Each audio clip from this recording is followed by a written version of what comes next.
Let me introduce our guest speakers today. I am so excited and honored to have these two professors from University of the West, where I graduated from. Reverend Dr. Jitsujo Gauthier, as many of you already know, is a Zen priest and a preceptor in residence at Zen Center of Los Angeles, as well as an active member of ZPI and ZPO. She's also an assistant professor and current chair of the Buddhist chaplaincy department at University of the West, which is Buddhist affiliated university near Los Angeles.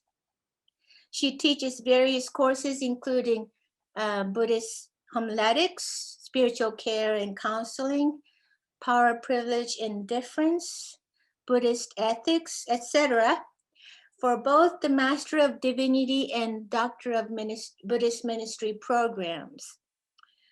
Her practice of compassion as a first witness permeates into a classroom with tenderness, openness, and understanding. Reverend Dr. Victor Gabriel is a Buddhist minister ordained in the Tibetan tradition. He's a tenured professor and a program lead for the Master of Divinity program at University of the West. He was also the previous chair of the chaplaincy department.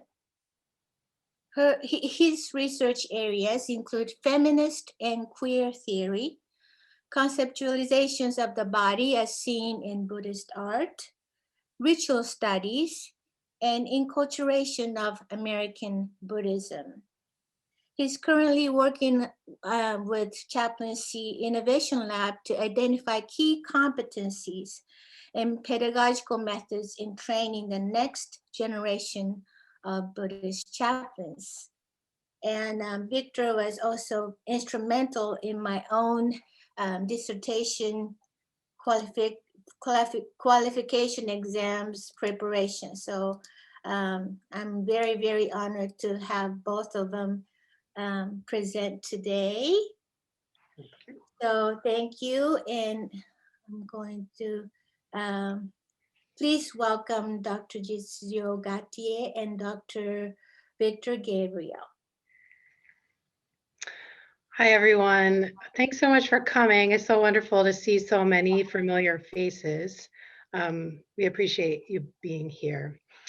We are going to do a Gate of Sweet Nectar service, which is called Kan Ro Mon in Japanese and gsur in Tibetan. We have merged the ceremony a little, so we're going to alternate. So this is a grand experiment, and let us know how it goes. I'm just going to go over the overview of this ceremony, what exactly we're going to do. Then we're going to do the ceremony. Then we're going to talk a little bit about what we did briefly, and then open it up for group sharing and discussion. So as many of you know, the Gate of Sweet Nectar, Kan Ro Mon, or gsur, is a ceremony where we feed the hungry ghosts or the hungry spirits. We feed these aspects of ourselves that are disowned or ignored or hungry or looking for something. We're feeding them. And we're calling this a ritual for justice, mostly because through our chaplaincy work, we see that the only way to provide service to others is to first provide that service to ourselves. So the basic service, the overview of the service is first we're going to try to take it slow and kind of tell you which parts of the service we're at. So the first part is we're going to call in the hungry hearts or the hungry spirits. And so I would invite all of you to kind of participate in that calling in. And then we're going to invoke the Buddhas and the Bodhisattvas to witness and be here with us. And then we're going to raise the bodhicitta or bodhi mind. Next, Victor is going to invoke Kasapani, which is the relaxed Guanyin, Bodhisattva of compassion. Then we're going to bless the food, expand the food, feed the spirits, invite the 5 families, 5 wisdom energies in. And with all of that, we're going to teach and spread the Dharma to everyone. And by we, I mean all of us. Hopefully you're with us. And at the end, there'll be a farewell and a dedication of merit. So that's the basic overview of the service.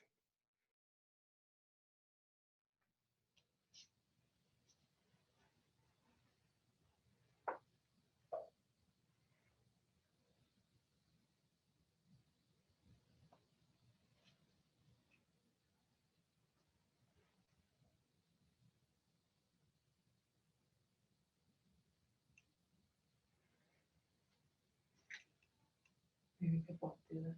Mm-hmm.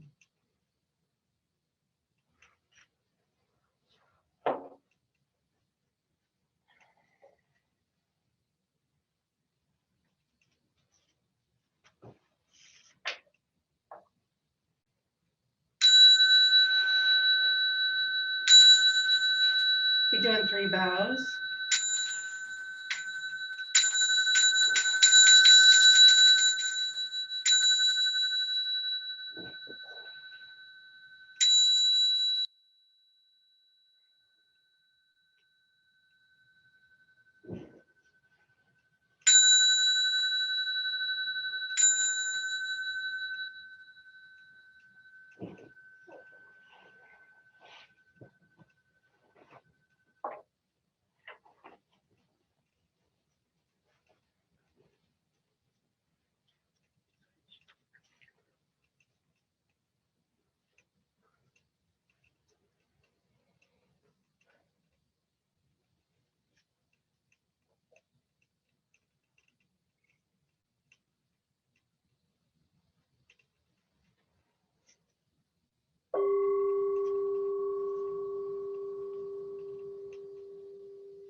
Calling out to hungry hearts everywhere through endless time.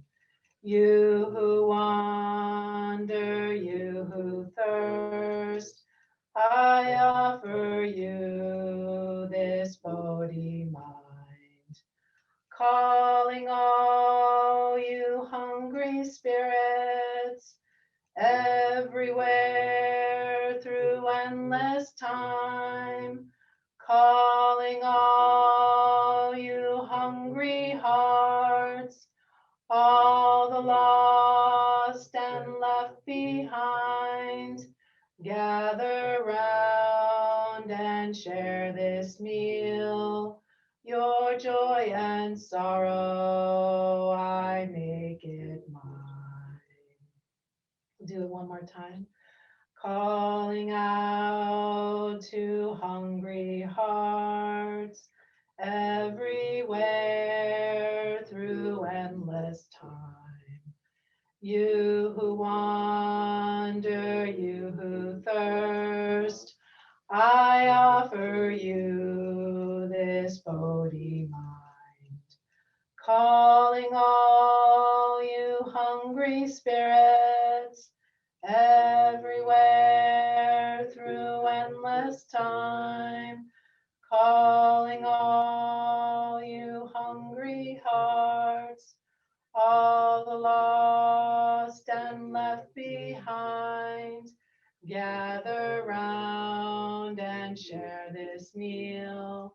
Your joy and sorrow, I make it mine.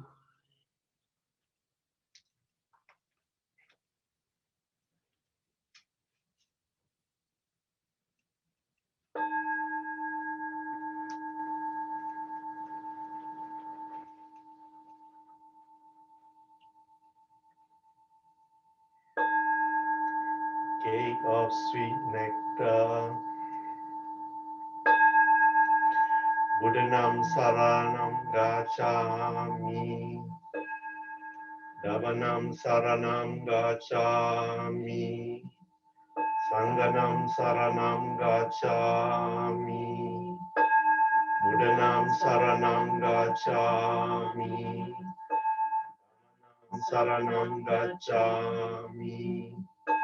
Sanganam Saranam Gacchami. Being one with the Buddhas in the 10 directions. Being one with the Dharma in the 10 directions.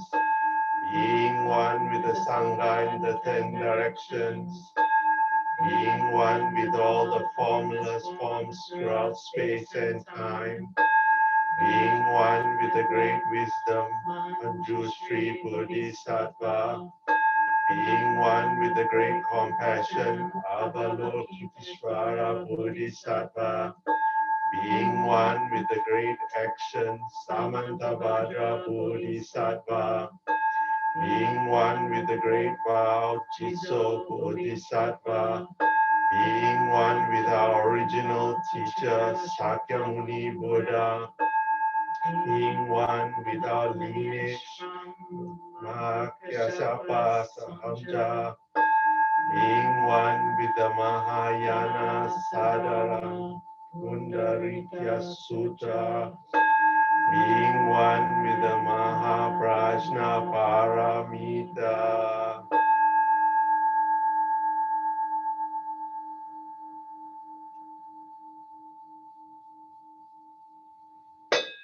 Attention. Attention.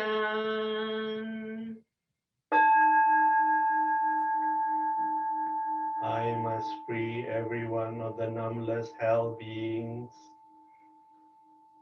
who are the source of all my past, present, and future happiness, from all suffering and its cause, the defilements, and bring them to enlightenment. I must free all numberless spirits who are the source of all my present, past, and future happiness, from all suffering and its cause, the defilements, and bring them to enlightenment. I must free all numberless animals who are the source of all my past, present, and future happiness, from all suffering and its cause, the defilements, and bring them to enlightenment.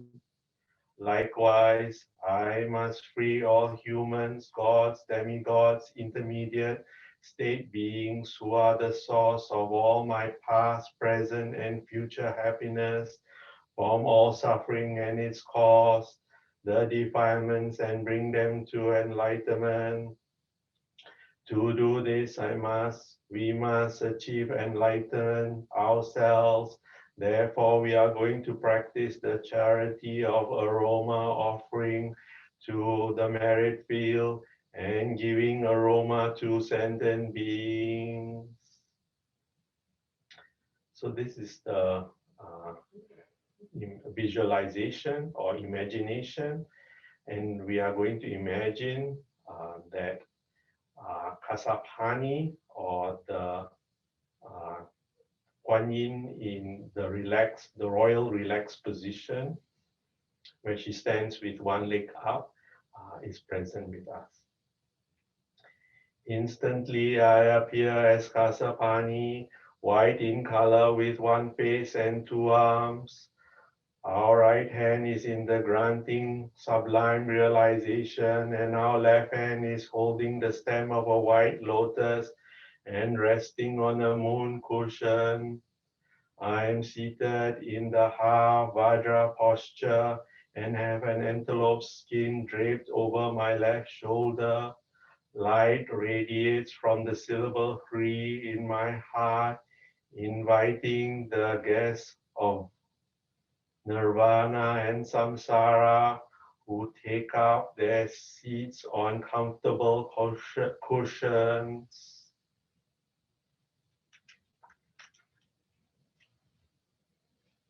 And here we bless the offering substances. Here the flour mixture is blessed.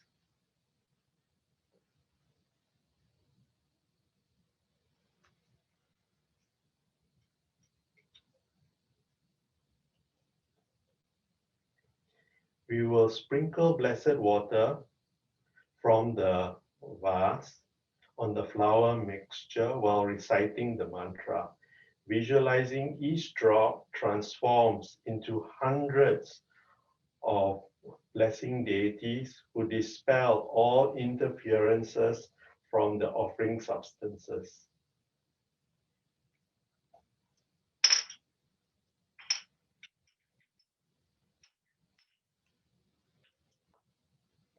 Om Vajra Amrita Kundalini Hana Hana Hong Pe.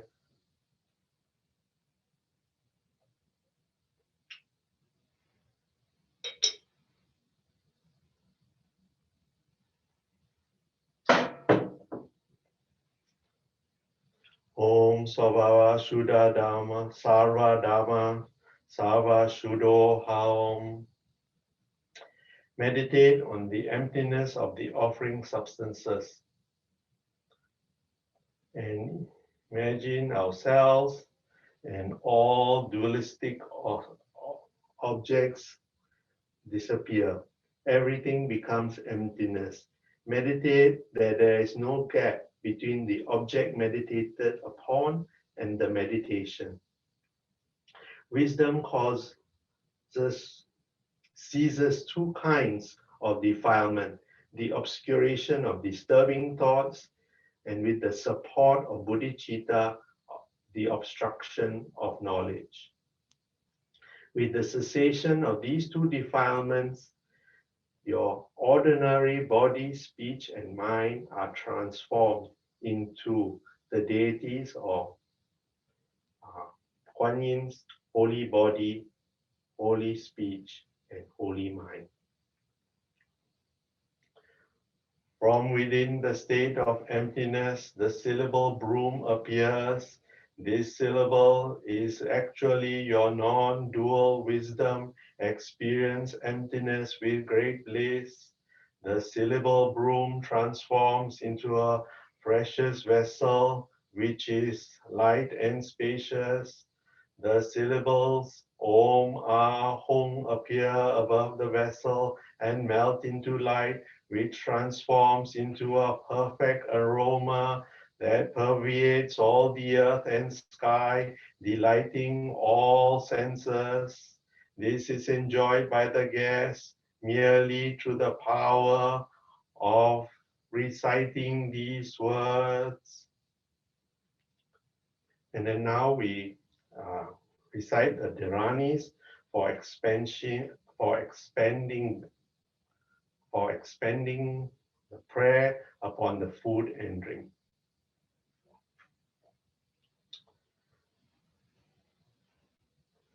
Oma Hong, Oma Hong, Oma Hong. Nama Sarva Tathagata Om Alokite Om Sambara Sambara Hong. Nama Sarva Tathagata Alokite Om Sambara Sambara Hong. Nama Sarva Tathagata Avalokite Om Sambara Sambara Hong. Nama Sarva Tathagata Alokite Om Sambara Sambara Hong. Nama Sarva Tathagata Alokite Om Sambara Sambara Hong. Nama Sarva Tathagata Alokite Om Sambara Sambara Hong. Nama Sarva Tathagata Alokite Om Sambara Sambara Hong.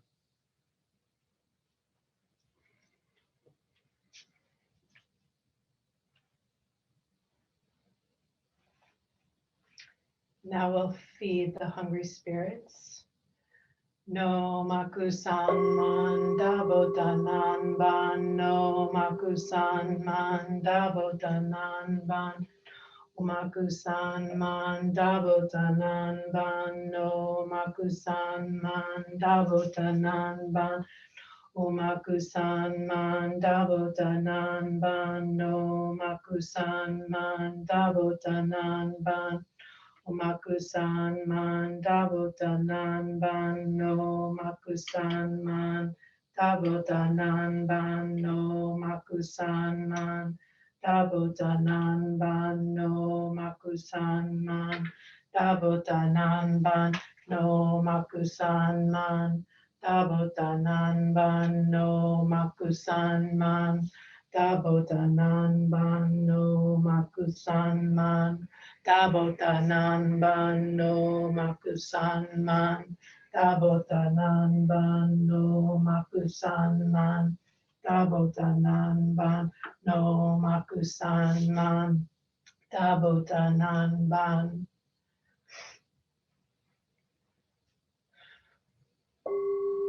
Being one with all Buddhas in the 10 directions. Being one with all Buddhas, I turn the water wheel of compassion. Siendo todos Buddha, giramos en la rueda de la vida. Siendo todos Buddha, giramos en la rueda de la compasión.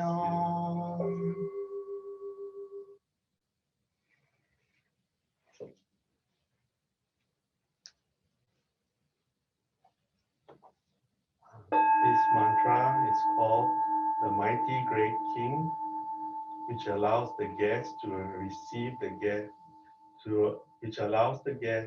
receive this offering just as we have imagined it.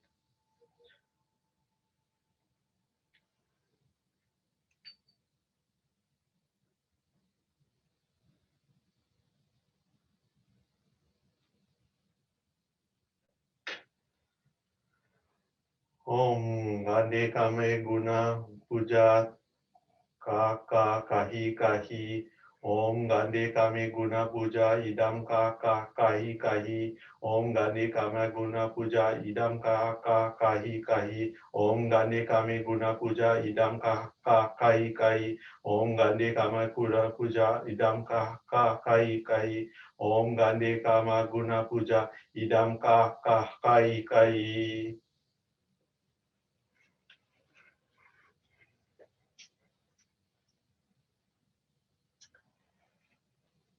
And now the Dharanis for inviting the 5 Buddha wisdom families and energy.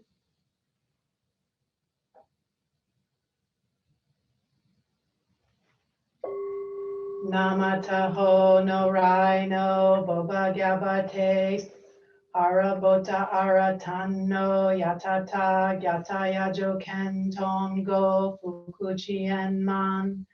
Being one with all Buddhas in the unifying spheres, integrating all families, wealth and wisdom are in abundance. That was the Prajna family. Now the Ratna family. Namu Myo Shikishin no Rai no Boba Gyabate Sohro Bayatata Gyataya Hashuro Gyo and Mansoko. Being one with all Buddhas in the livelihood spheres, extending generosity, perfection of both body and mind appears. Now we'll invite the Buddha family. Namu Kan Ro no Rai no Boba Gyabate Amirite Aran Jayatata Gyataya Kanpo Shinjin Ryo Juke Raku. Being one with all Buddhas in the formless spheres, bodies overflow with boundless Dharma and our life is fulfilled. Now we'll invite the Vajra family. Namu ko hakushin no rai no boba gyabate bihora gyata rayatata gyataya in ko dai on jiki jubo. Being one with all Buddhas in the study spheres, throats are opened and eating and drinking fully satisfied. Now we'll invite the karma families. Namu Rifui no Rai no Boba Gyabate Aba en Garayatata Gyatayaku Shitsujori Gakishu. being one with all Buddhas in the service spheres, all sufferings of the hungry spirits are healed. And now this is the Dharani for raising the Bodhi mind and extending the precepts. Om Bodhishi Tabudaharayami. Now I have raised the Bodhi mind. Om San Maya Satoban. I am the Buddhas and they are me.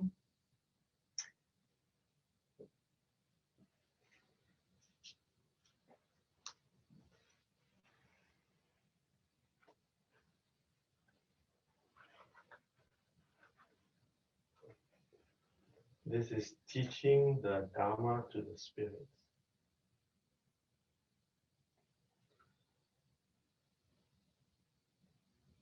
An illusion as a star, a visual aberration, a lamp, an illusion, a dew, a bubble, a dream, lightning, and a cloud. View all compounded found phenomena like that. And then raising the Buddhi mind for the hungry spirits. The moment of the mind bodhicitta arises, those fettered and weak in the jail of cyclic existence, they will be named a son or daughter of the Sugatas and will be revered by both men and women and gods of this world. It is like the supreme goal-making elixir, for it transforms this body that we have taken into the priceless jewel of the Buddha form. Therefore, firmly seize this mind of bodhicitta, since the limitless mind of the sole guide of the world has upon thoroughly investigation seen its preciousness, all beings wishing to be free from worldly abodes should firmly take hold of this precious mind of bodhicitta. Then we bid farewell to these spirits. Now that you have been satisfied with various gifts, including the precious gift of Dharma that has freed your minds, may you each go into your own homes.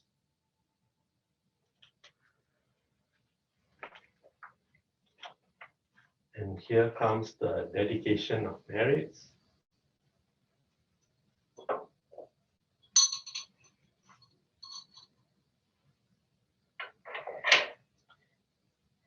In order to secure the benefit of sentient beings by the power of our pure intention, the Tathagatas giving, and the pure reality field of all phenomena, and the offering made to the Arya exalted ones, may each and every wish and all good intentions arise without obscuration. By this meritorious action, may we subdue the enemies of our imperfections, and having attained the level of omniscience, may we liberate transmigrators from the oceans of worldly existence, the afflicting waves of old age, sickness, and death. May there be the auspiciousness of days and auspicious nights, and also auspiciousness at noontime. May day and night always be auspicious. May the greatness of the three rare sublime ones abide.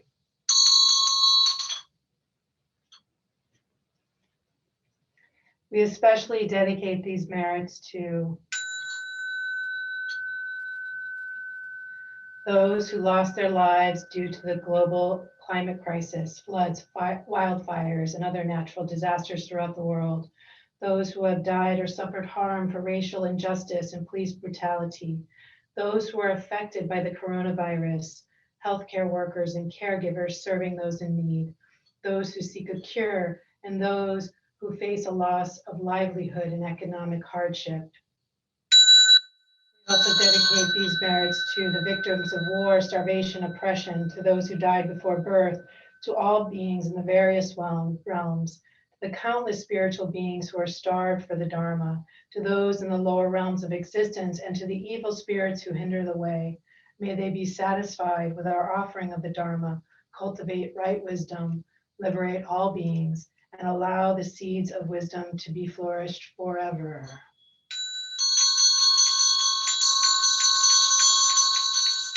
We'll do 3 bows. You want to do the bows? Together. We're just going to end with 3 bows together. You might not be able to see us.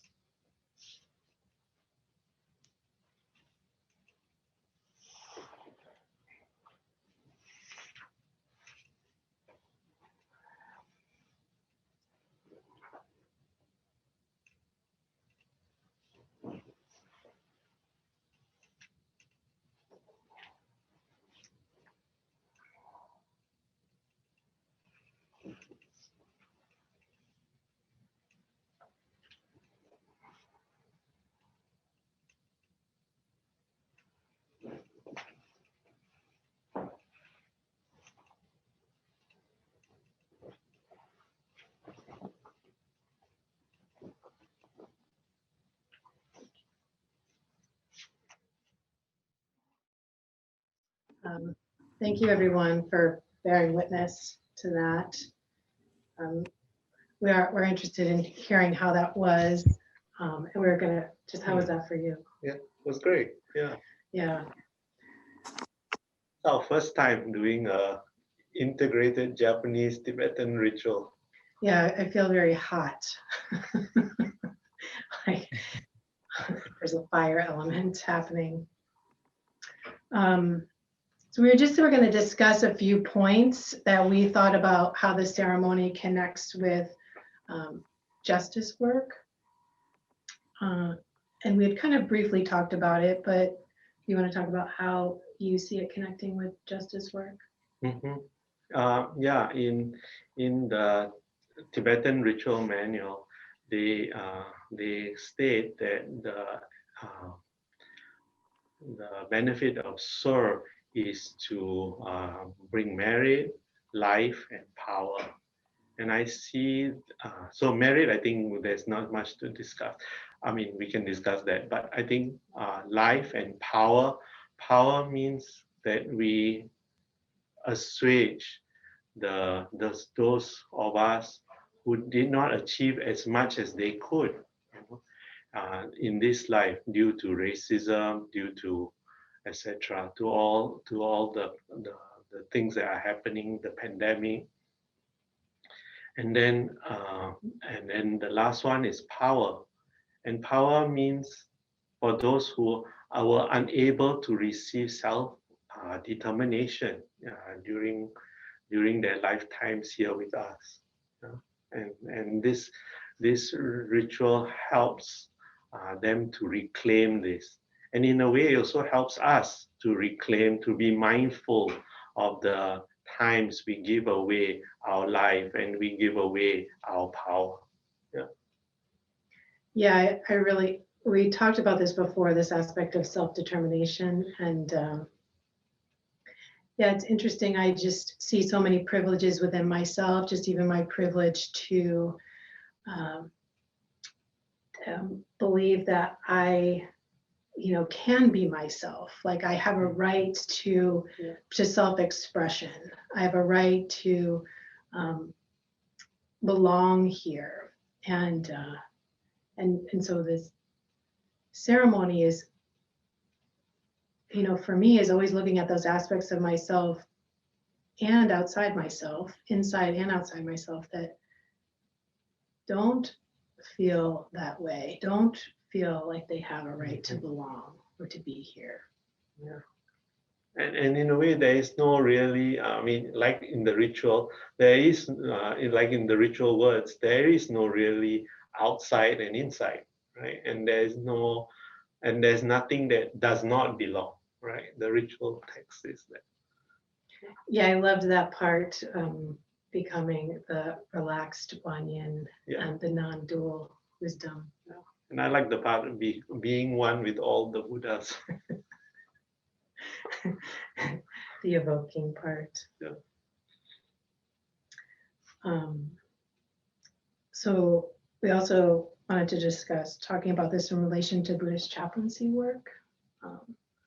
Kind of I was thinking of the formation of a Buddhist chaplain. I was always taught, and I teach to, it's like I can only lead the students or lead anyone who I'm mentoring to places that I've already been to places within myself I've already explored. As I ride the monsters down into my own darkness, then I have that experience of leading someone else or encouraging someone else to go there too. So that's kind of the formation of a Buddhist chaplain, is to kind of do this inner outer work, to engage outside of themselves and to see maybe where someone else is mirroring an aspect of themselves or an aspect of myself that I don't see. Mm-hmm. Yeah, I think this ritual tries to connect with that vulnerability. I think that, of course, there's a way of doing the ritual where you just recite the words and don't connect with our inner experience. But I think the way we set up this intention is to connect with our inner vulnerability and use that as a bridge to connect with the vulnerability of others. That's nice.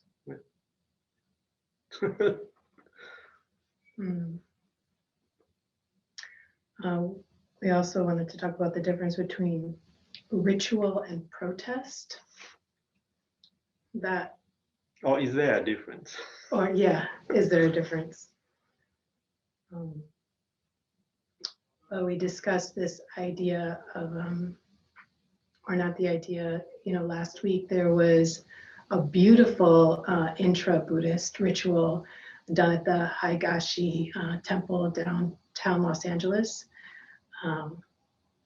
And, Victor was saying that is a form of protest, that was a protest.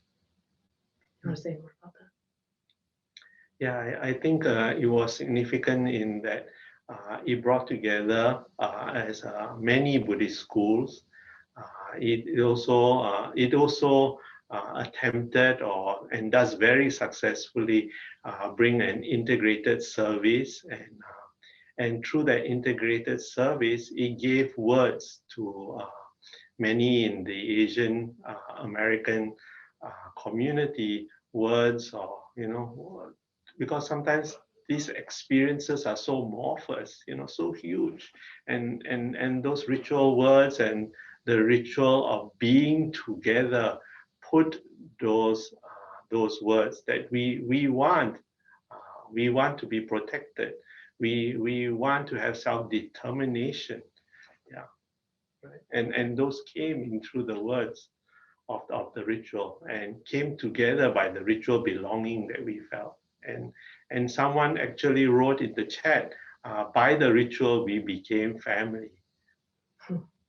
That's nice. Yeah, I've been lucky to work with Professor Reverend Duncan Williams before, and I went to Oklahoma with him to protest for Oklahoma was a place where it was a Japanese internment camp, and it was also going to be made a detention center until a lot of dreamers and young activists and some Buddhists went there, and it wasn't really a protest, it was more like a ritual. There were so many ritual aspects of it. It was completely beautiful. And I don't know, for me, growing up in the West, I always think of protest as a bunch of people yelling and not really being heard. And I really would like to open my mind a little bit more to different ways that we can protest and really utilize the Buddhist wisdom, the non-dual wisdom.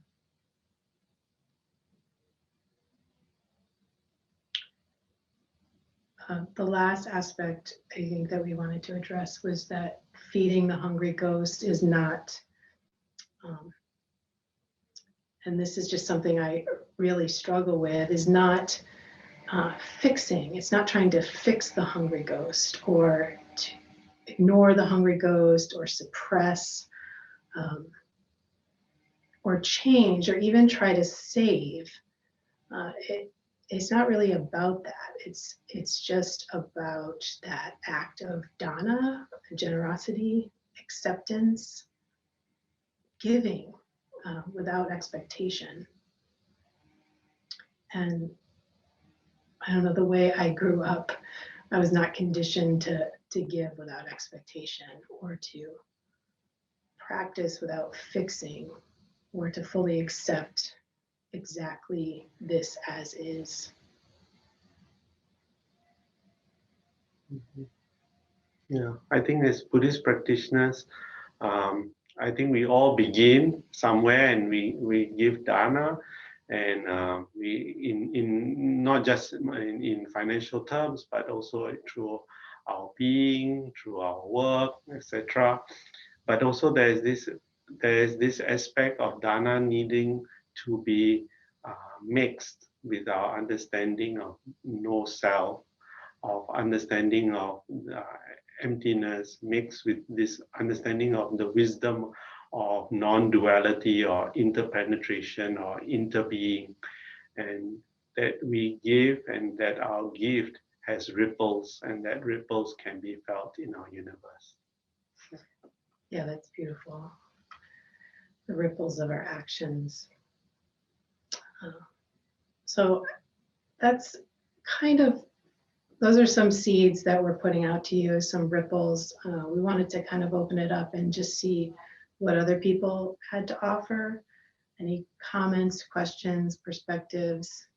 Thank you so much, Jitsujo and Victor, for that beautiful demonstration of restorative justice, of healing and interconnectedness and non-duality. Beautiful. Okay, we already have Jonathan hand up, and I invite you to unmute and ask. Thank you. Thank you. Hi. Hey, Jeff. Hi, Jitsujo. Hi, Victor.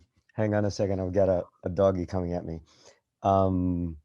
I wanted to say thank you for that. Sorry, for that wonderful ritual. And I wanted to address what you were talking about. Somehow this past week, I think I told Jeff about it, that I heard that Bernie Glassman used to say that he hated going to, he didn't like going to protests because he thought it othered, there was a sense of othering. And so, and I was sitting with that, I've been sitting with that. And I think I love the fact that ritual can also be a form of protest. Protest has such a, I think growing up Catholic, I heard Mother Teresa said that don't invite me to any kind of anti-war protest, but invite me to a peace rally.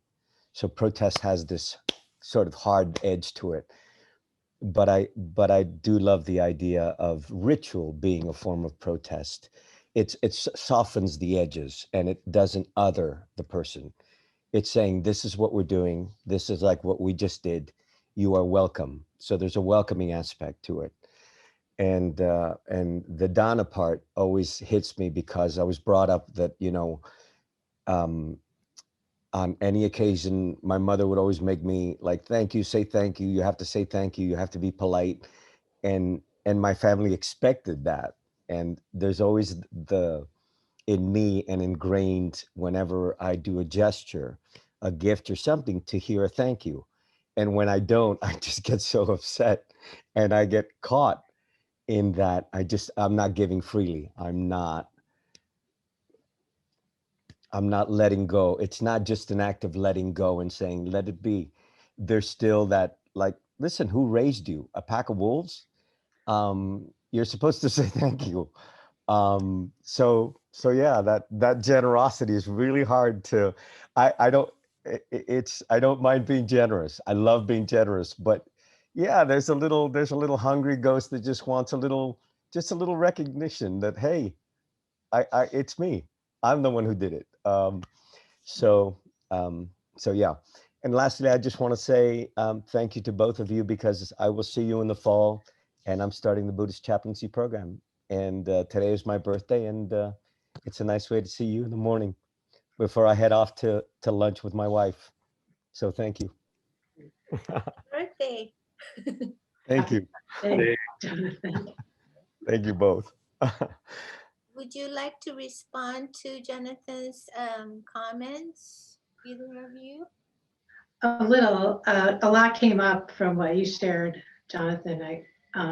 So I just kind of named some things that came up, like the prophetic voice. In chaplaincy, we talk about the prophetic voice, the voice in the group that's willing to, step up or stand out or speak truth or name the shadow or turn against the stream. There's a song called Against the Stream, to really just stop in the flow of everything and turn around and say, hey, let's look at this. And that action can create a lot of ripples and currents and whirlpools in the stream. And I think it's a form of protest, but I guess my question sometimes within myself is, I don't know, what is my intention? Like, is my intention to fix or to point something out? Or I don't know. I feel like there's an edge for me that sometimes I'm concerned about.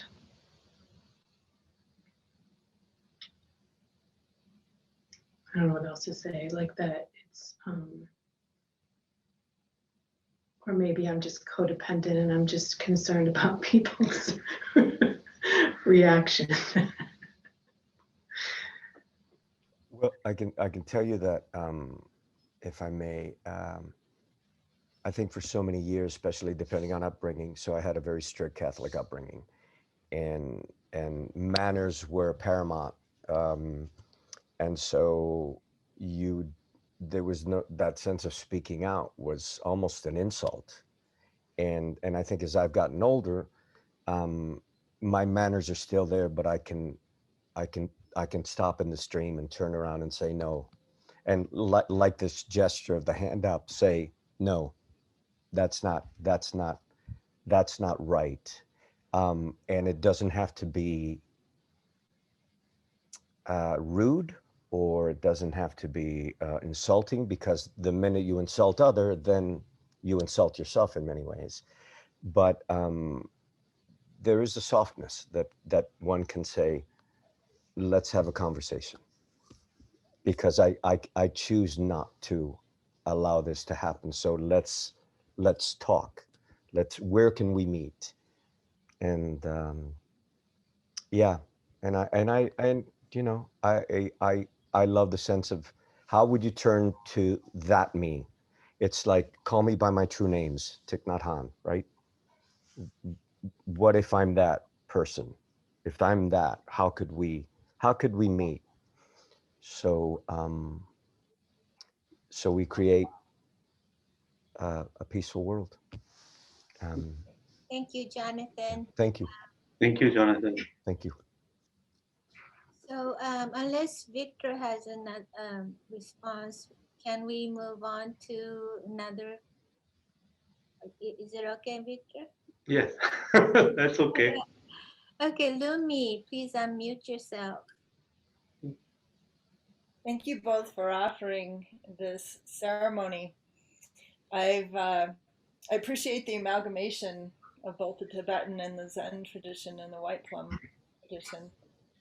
And I've really enjoyed and been touched by ZCLA offering the Gates of Sweet Nectar during the plunges that we've done during this COVID time. It's been really beautiful, and I appreciate the whole embodiment of this serving, of this nourishing those parts that are disowned within ourselves and within our collective. And I have some form questions. I really enjoy this. My partner and we do this a lot. And then I noticed that during some of the ceremony, Jitsujo, you had your hand inside your sleeve, and then there's another part of the ceremony where you do your gasho like this interconnected thing. I was wondering if you could expound a little bit on the form. Sure. I also forgot there's another part where I was supposed to be like this. This is when Victor was doing the Kasapani. This is the no mind mudra. It's a similar mudra for, emptying emptying the mind in preparation for blessing the food and expanding the food. Or no, sorry, raising the Bodhi mind, bodhicitta.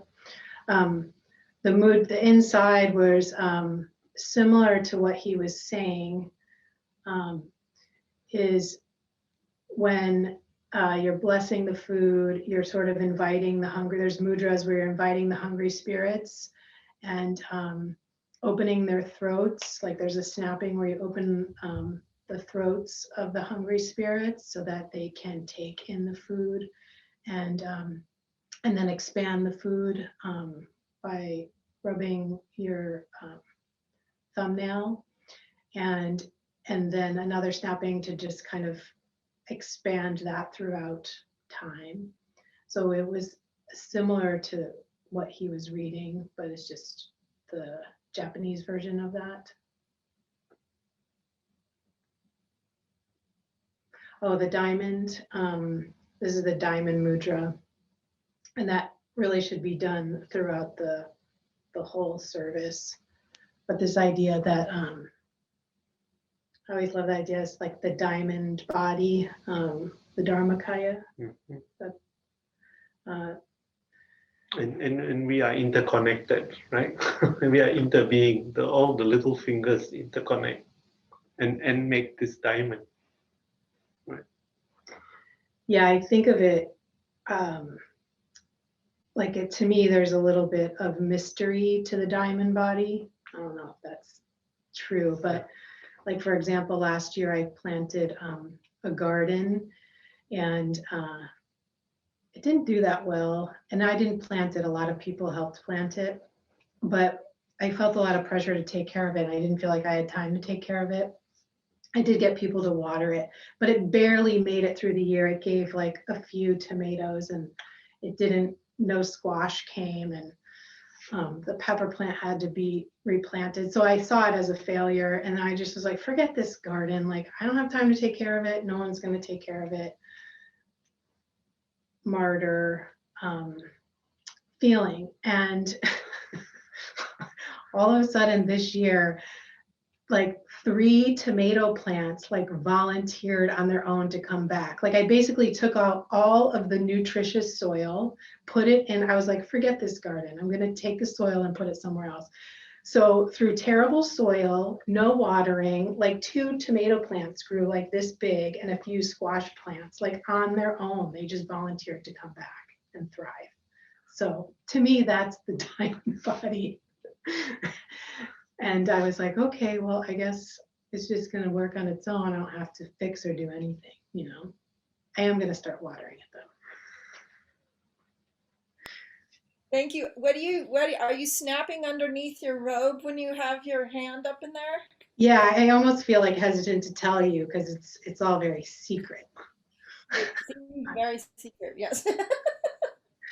I didn't know if you were trying to be the ghost or a literal ghost. Oh, so all those mudras are that I was telling you, like inviting and opening the throat, snapping my fingers, or the officiant snaps their fingers and extending the food is yeah, all happening underneath the robe. Under the veil. That's interesting. Cool. Thank you.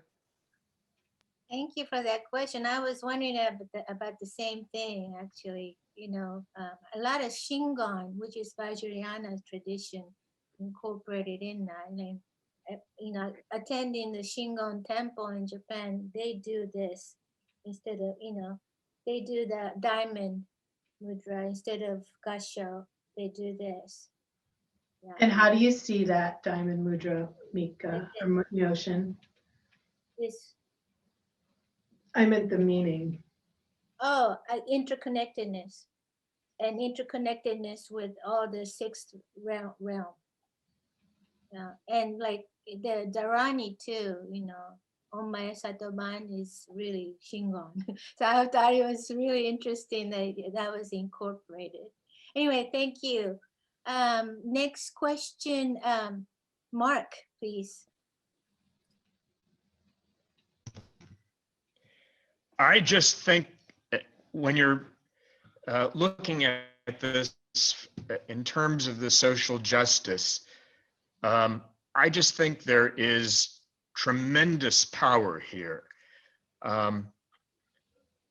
John Lennon once was talking about that when you do something that has an air of violence to it, or even something in anger, where there's a feeling that it could become violence, or there's violence behind it, it diminishes your intention. And he was talking about them versus us, and the powers that be versus average people, which of course is the duality, but it does take away power from you when you act with anger. But when you act with love, it's much harder to fight that. Love is very, very powerful. And I just think this is wonderful when looked at from that point of view. I also want to say that I am, I guess what Pema Chodron called a Western Buddhist, which means that I haven't been particularly raised in any tradition, and I take a little bit from Tibetan and a little bit from Zen and here and there. And so when I see two traditions brought together, it seems quite wonderful to me.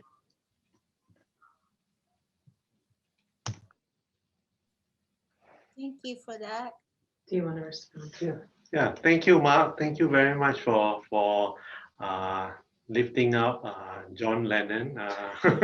When you said that, I can imagine the line. Imagine all the people, right? That song and that hope. And I think the ritual also, like you said correctly, also has this aspect of hope, right? And inviting us to imagine what we want this world. And just because just because the generation before or peoples before, peoples now don't have justice, does not mean that they will not have justice. We extend justice over past, present, and future. Thank you for that, Mark. Thank you. Anything to add, Jitsujo? Okay. All right, now. Okay. Bob, please. Roshi. Well, I just want to note that Bernie Glassman revealed the secret hand motions. So when I offer the Gate of Sweet Nectar, I do not hide my hands. Nice. And can you say a little bit more about, I guess I just don't know why it is hidden and why it needs to be revealed and what that might mean to you. I don't recall Bernie saying why he revealed them. except he had a general openness. And as a lay teacher, the people I hang out with are lay teachers and not given to secret ceremonies or to any secrecy within a ceremony. And so that's why my hands are open and I'm probably wearing a t-shirt. Probably.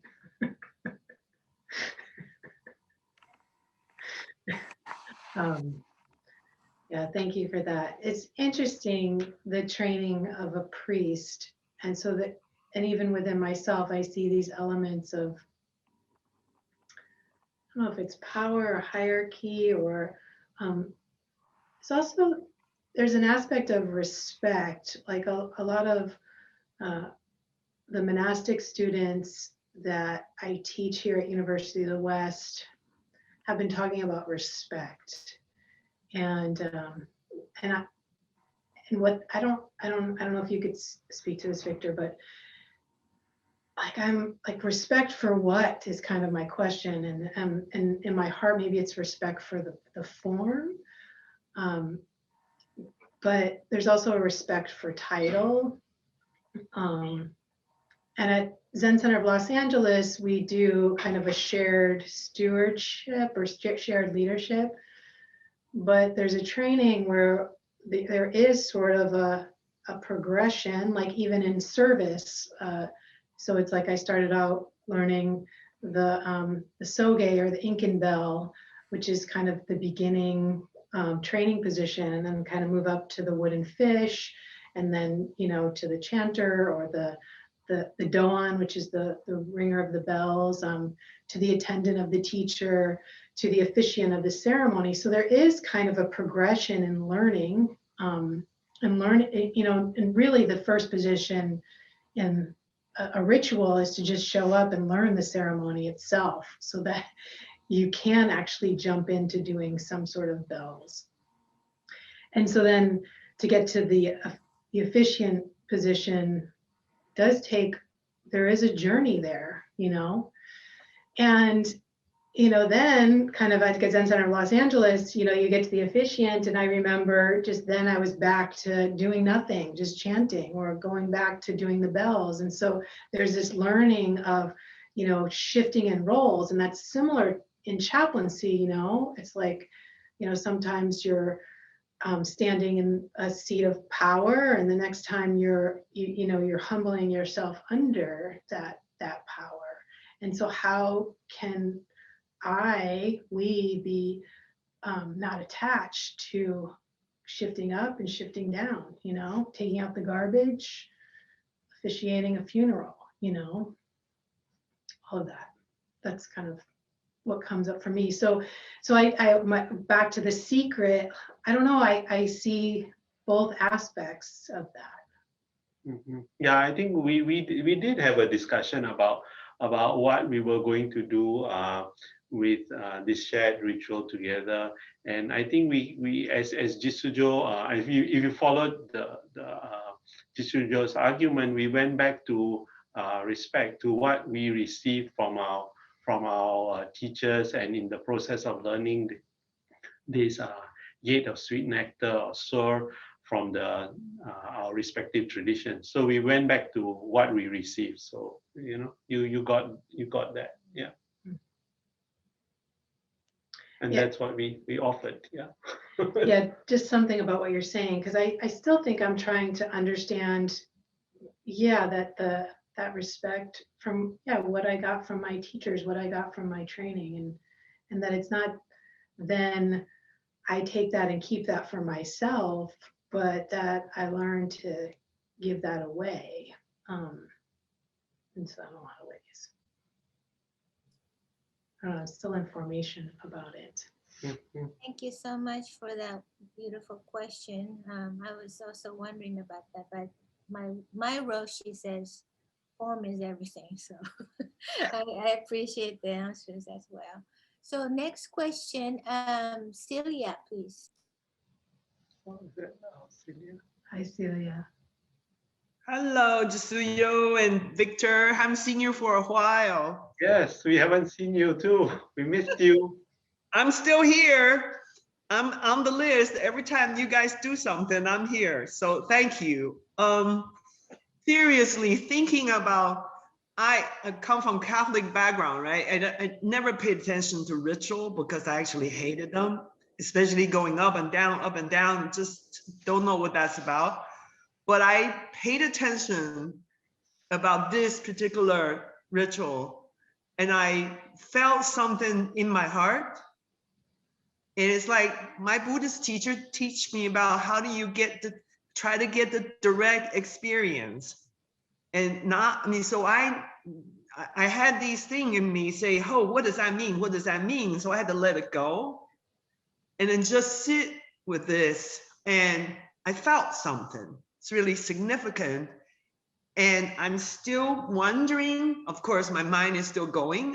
You can't say totally no mind because the mind is the most powerful instrument at this moment. And this whole notion about hungry ghost is significant. You mean, so if I'm using this ritual, I'm sitting here and I'm not judging, this is my own hungry ghost, right? So I'm basically said, here you are. And I think I understand about this particular little bit. You know, every time I learn something, I felt like it's like six blind men touching the elephant. It's like, I only know this little bit, but I appreciate this little bit about how I could be open my heart and to this hungry heart, hungry ghost inside of me and not judging it. So I think that's what I got. And of course I still don't know how to follow the ritual, but it doesn't matter, isn't it? So, but thank you. Yeah.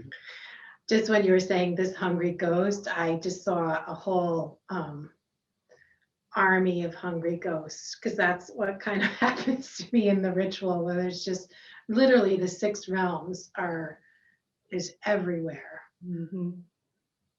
And how to become and not become all of that and not include all of that.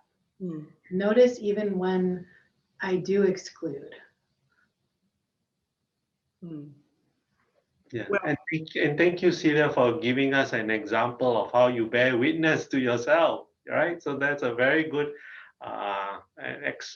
demonstration or expression of bearing witness to ourselves, having no mind and just sitting and in amazement and wonder at our own hungry ghosts and our own encounter with this ritual. For some people, this ritual may be familiar. For others, maybe strange or the first time. And of course, having a Japanese Tibetan Gate of Sweet Nectar / gsur is of course the first time for everyone here, including ourselves. Yeah, we didn't do this before this. We did this. You know, you are seeing it for the first time too. Yeah, and as you're talking, I'm thinking Victor coined the term, I don't know if he coined it, I attribute it to him, that chaplains, Buddhist chaplains accompany change. That's what we do, we accompany change. And so just as you were talking, that's what you were doing. That's what we're all doing, including us, accompanying change. well, I appreciate the multiplicity of it.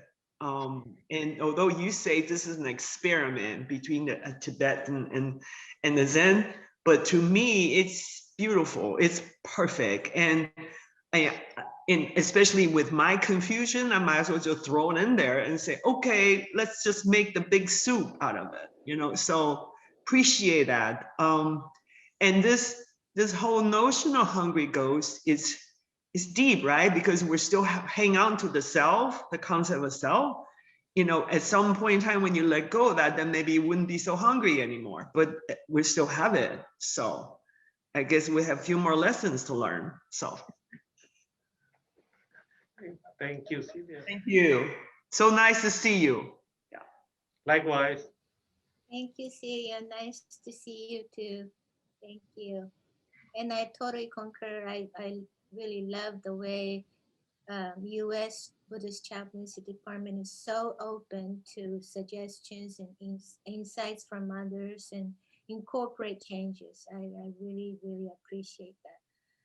So, any other questions? If you don't have any, I have some. Yeah. You know, some people kind of question about the word justice, and it's pregnant with so much meaning. I wonder if you can kind of elaborate on the difference, perhaps, between the restorative justice and social justice, if there is any difference.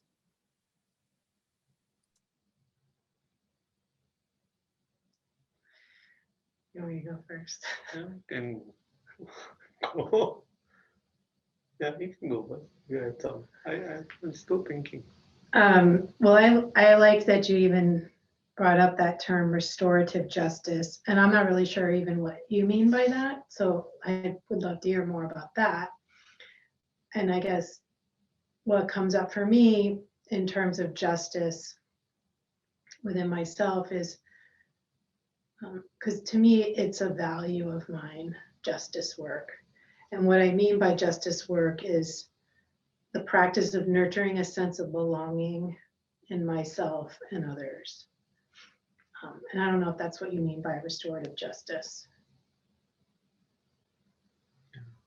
I think for me, for myself, I see this, the ability to question whether we have justice for ourselves or whether other people or other groups have justice, sort of or reveals that we have a certain kind of privilege too, right? So I think this word of justice ties up with equity and equality, and what is the difference between equity and equality, you know? And I see that twine, but also that comes from our certain particular social location. Of course, I can talk about all these things because, you know, I came from a certain family, I got access to certain privileges, I managed to leave, you know, I leave my third world country to come to this country, to America. So of course that belies privilege. And of course I became a university professor. So all this, there's a lot of privilege even, and for having you guys listen to me or us having this conversation, you know, there's all this privilege, and people who don't have justice don't even remember or don't even have a chance to think that, oh, I don't have justice today. The last time I had justice was 3 years ago. They don't even have time. They have to work or they have to keep going, right? Or they are dead, right? So, you know, so they are no longer with us in this earthly manner, you know, in this matter form. So I think it is, and but having said that, I don't think it's enough. I'm not saying that, oh, let's not think about it. Of course, let's think about it. And also remember where we come from, our own social location, and what we bring to the soup, we mustn't forget, you know, the own seasonings we bring to the soup, right? And it's very fraught, yeah. What will satisfy me may not satisfy Jitsujo, right? So of course, justice is different for both of us. But there's a certain sense that we want others to have what we want. Okay, that's one level. Then we want others to have what they want and to be able to thrive, to be able to flourish, not just thrive. Yeah, that's the next level. How's this? I like that. Yeah. So when Victor was talking, when you were talking, just was thinking we teach this power, privilege, and difference class, and here, and you know, the power of indifference is the relative, the differences, the Dharma, the Buddha being the oneness, the Dharma being the differences, the Sangha being the harmony between the relative and absolute, the two truths. But whenever I teach the class, it's so hard. Everyone just wants to go to like, but it's the same, we're one. I'm like, that's not this class. Like the whole class, I basically repeat, that's not this class. This class is about how we're different. It's all about how we're different and exploring how we're different. And just even for me, like there's a certain point in the class where I'm just like, oh, can't we just go back to where we're similar? Because remember one time I had a really rough class and I went back to Victor and I was like, I was dominating and provoking, and it was awful. And he just looked at me and he's like, everyone's dirty in power, privilege, and difference. No one can stay clean. And to me, that's the mud that we have to be in this. Maybe that's social justice, restorative justice, and a lot of what I have to lean into, like as a white person, is just, I am so like skilled. I've been conditioned to just be like, somehow sneak out of getting dirty, finding ways to stay out of the mud. But there is the mud too. And that is the mud too. See, it just happened. We need the mud to grow lotus flowers. So there you go. Thank you. I actually heard the term restorative justice from Venerable D. Hong, who serves in prisons and who serves the ex-perpetrators. So the other side, to bring together in a restorative fashion in solidarity for healing. So I thought that was really beautiful. And I think that ceremony done by Duncan and Chenshin was also restorative, inviting everyone, no sides. It's important, as you said, Jitsujo, to, talk about our dirtiness together, from all sides. I'd like more people to ask questions. We have about maybe one more question. Anyone? Can everybody find the button for the hand? We're okay? If not, I tried to look for you, waving. There's so many people still, so we're okay. Jeff, our executive director, he talks a lot usually, but he's so quiet today. What happened? Do you have a question, Jeff? I have a statement. I just really so appreciate Jitsujo and Victor offering this ceremony, and all of you. We had nearly 30 people, all of you attending and remaining with us for nearly an hour and a half now. And thank you all. This is what makes our community, and we all learn together. We do this work together, don't we? So I don't have so much of a question, but I do have that statement. So thank you all so much. Thank you so much. Any last words to impart us with? I do. I want to lift up what Victor said. He said it a few times, but it's around self-determination and allowing each other, all of us, everyone, to self-determine, or I felt what you just said was like express our own experience or our own aspirations for justice work. That it's not about giving that to each other, but each of us being able to determine that and then whoever's determining that or expressing that, that all of us are hearing that, you know, as a valid, I mean, as valid, as an expression of Buddha, Dharma, Sangha, right? And you said that's kind of where we're at, and I do think that's where we're at. That edge of really being able to really do that for each other. Thank you, Jitsujo. And it's been such a wonderful experience doing it together and planning this, and also sharing what we planned with you guys, offering it to you guys and the wider community, both seen and unseen.